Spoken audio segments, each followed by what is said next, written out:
بسم اللہ الرحمن الرحیم۔ السلام علیکم ورحمۃ اللہ وبرکاتہ۔ معزز ناظرین کرام، ہم آپ کو ایک ایسا دلچسپ اور ایمان فروز واقعہ سنانے جا رہے ہیں کہ جس کو سننے کے بعد آپ کا دل جھوم اٹھے گا کہ کیا واقعی دنیا میں ایسے لوگ بھی موجود ہیں۔ ہم ایک ایسی عورت کا واقعہ آپ کو سنائیں گے کہ جو ایک نیک دل، نیک صفت عورت تھی، جس کی شہرت سخاوت کی وجہ سے اس علاقے میں مشہور تھی۔ یہ واقعہ ضلع فیصل آباد کا ہے۔ آئیے ہم یہ واقعہ سنتے ہیں۔ ہمارے اس ضلع میں فیصل آباد روڈ پر ایک گاؤں میں ایک نیک خاتون رہتی تھی۔ وہ بہت زیادہ سخیہ تھی۔ وہ اتنی نیک دل، اتنی مہمان نواز اور اس قدر غریبوں پر خرچ کرنے والی تھی کہ لوگ اسے حاتم تائی کی بیٹی کہتے تھے۔ وہ گاؤں سڑک کے قریب ہی تھی۔ پہلے تو کوئی مستقل بس سٹاپ نہ تھا، مگر دیہاتی لوگوں کی آمد و رفت کی وجہ سے آہستہ آہستہ سڑک کے اوپر بس سٹاپ بنا دیا گیا۔ اندر کے علاقوں کے دیہاتی لوگ 5-10 میل تک چل کر وہاں آتے کہ ہم خرید و فروخت کے لیے بس پر بیٹھ کر شہر کو جائیں گے۔ کبھی کبھی ایسا بھی ہوتا کہ بس کا وقت ختم ہو جاتا تو ان بیچاروں کے پاس وہاں رہنے کے لیے کوئی انتظام نہیں ہوتا تھا۔ وہ اسی حال میں بیٹھ کر رات گزارتے، بھوکے پیاسے رہتے۔ اگر عورتیں ساتھ ہوتیں تو اور زیادہ پریشانی ہوتی۔ اس خاتون نے محسوس کیا کہ یہاں تو ان کے لیے کوئی بندوبست ہونا چاہیے۔ چنانچہ اس نے اپنے شوہر سے کہا، کیوں نہ ہم لوگوں کی سہولت کے لیے ایک مہمان خانہ بنا دیں، تاکہ وہ لوگ جو رات کو آگے یا پیچھے نہیں جا سکتے وہ آسانی سے رات گزار سکیں اور وہ اگلے دن اپنے کام کے لیے روانہ ہو جایا کریں گے۔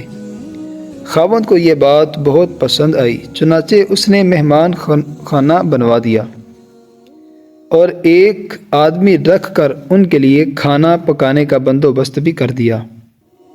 اب لوگ آنے جانے لگے اور جو آگے پیچھے نہیں جا سکتے تھے وہ رات کے وقت وہیں سے کھانا کھاتے اور آرام سے سو جاتے، پھر رات گزار کر اپنے کام کے لیے چلے جاتے۔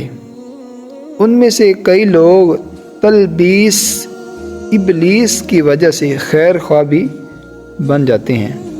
چنانچہ ایک خیر خواہ نے اس عورت کے شوہر کو یہ مشورہ دیا کہ آپ کی بیوی تو آپ کو کنگال کر دے گی، روزانہ اتنا سارا کھانا پکتا ہے اور فالتو لوگ یہاں پڑے رہتے ہیں اور کھاتے ہیں، ایسی سخاوت کا کیا فائدہ؟ جب دوستوں نے شوہر کو بار بار یہ مشورہ دیا تو شوہر کے دل میں بھی یہ بات آ گئی کہ واقعی بھائی یہ تو لوگوں نے تماشا بنا لیا ہے۔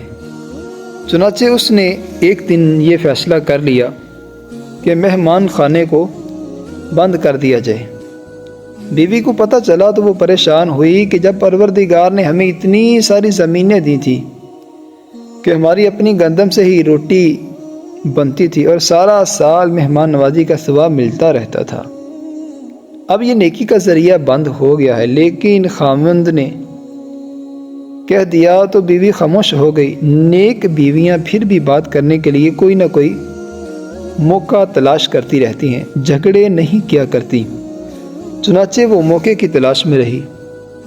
ایک دن خاوند سے کہنے لگی کہ آج میری طبیعت کچھ اداس ہو رہی ہے، گھر میں رہ رہ کر میں تنگ سی آ گئی ہوں، کیوں نہ میں زمینوں سے ذرا ہو آؤں؟ اس نے کہا بہت اچھا۔ خاوند اسے اپنی زمین پر لے کر چلا گیا۔ وہاں کنواں، باغ اور فصلیں تھیں۔ وہ تھوڑی دیر چلتی پھرتی رہی اور پھر کنویں کے پاس آ کر اس کے کنارے پر بیٹھ گئی اور کنویں کے اندر دیکھنا شروع کر دیا۔ خاوند بھی ادھر ادھر پھرتا رہا۔ کافی دیر کے بعد کہنے لگا، نیک بخت چلو چلیں، دیر ہو رہی ہے۔ وہ نیک خاتون کہنے لگی بس چلتے ہیں۔ پھر دوبارہ کنویں کے اندر جھانکنا شروع کر دیا۔ تھوڑی دیر بعد اس نے پھر کہا، وہ پھر جواب میں کہنے لگی اچھا ابھی چلتے ہیں، اور پھر کنویں میں دیکھنا شروع کر دیا۔ بالآخر خامد نے کہا کہ خدا کی بندی کنویں میں کیا دیکھ رہی ہو؟ کہنے لگی کہ میں دیکھ رہی ہوں کہ خالی ڈول پانی میں جا رہے ہیں اور بھر بھر کر واپس آ رہے ہیں، مگر کنویں کا پانی جیسا ہے ویسا ہی ہے۔ اس نے کہا خدا کی بندی تو اگر ساری رات سارا دن یہاں بیٹھی رہی تو بھی یہ پانی ایسے ہی رہے گا، خالی ڈول بھر بھر کر آتے رہیں گے، مگر کنویں کے پانی میں کوئی کمی واقع نہیں ہوگی۔ جب خامد نے یہ بات کہی تو نیک دل خاتون نے کہا اچھا کیا کنویں کا پانی کبھی ختم نہیں ہوتا؟ اس نے کہا کہ واقعی کنویں کا پانی ختم نہیں ہوتا۔ یہ سن کر وہ کہنے لگی اللہ تعالیٰ نے ہمارے گھر کے اندر بھی ایک کنواں جاری کیا تھا، لوگ خالی پیٹ آتے تھے اور پیٹ کا ڈول بھر کے جاتے تھے، تمہیں کیوں ڈر ہوا کہ اللہ تعالیٰ تمہارے اس کنویں کے پانی کو کم کر دیں گے؟ بیوی کی بات سن کر خاوند کے دل پر ایسی چوٹ پڑی کہ کہنے لگا میں مہمان خانے کو جاری کرتا ہوں۔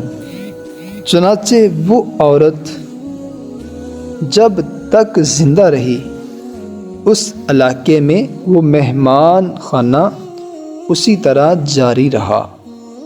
جی تو پیارے محترم ناظرین کرام، دیکھا آپ نے کہ ایک نیک دل عورت جس گھر میں بھی ہو، جس جگہ ہو، وہ اپنی نیک نامی سے اپنے کردار کے ذریعے لوگوں کے دلوں میں بھی گھر کر جاتی ہے اور اپنی بات منوانے میں کامیاب ہو جاتی ہے۔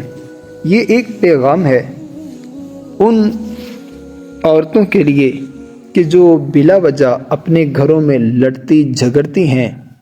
ہو سکے اگر ہماری یہ ویڈیو آپ کو پسند آئی ہو تو اس ویڈیو کو دوسروں سے شیئر بھی کر دیں اور لائک بھی کر دیں، اور ہمارے چینل حسین گوڈ انفو کو لازماً سبسکرائب کر دیں تاکہ آنے والی ہر ویڈیو کی نوٹیفیکیشن آپ تک سب سے پہلے پہنچ سکے۔ تو پھر ملتے ہیں کسی اچھے سے ٹاپک کے ساتھ پھر کسی ویڈیو میں، تب تک کے لیے اللہ حافظ۔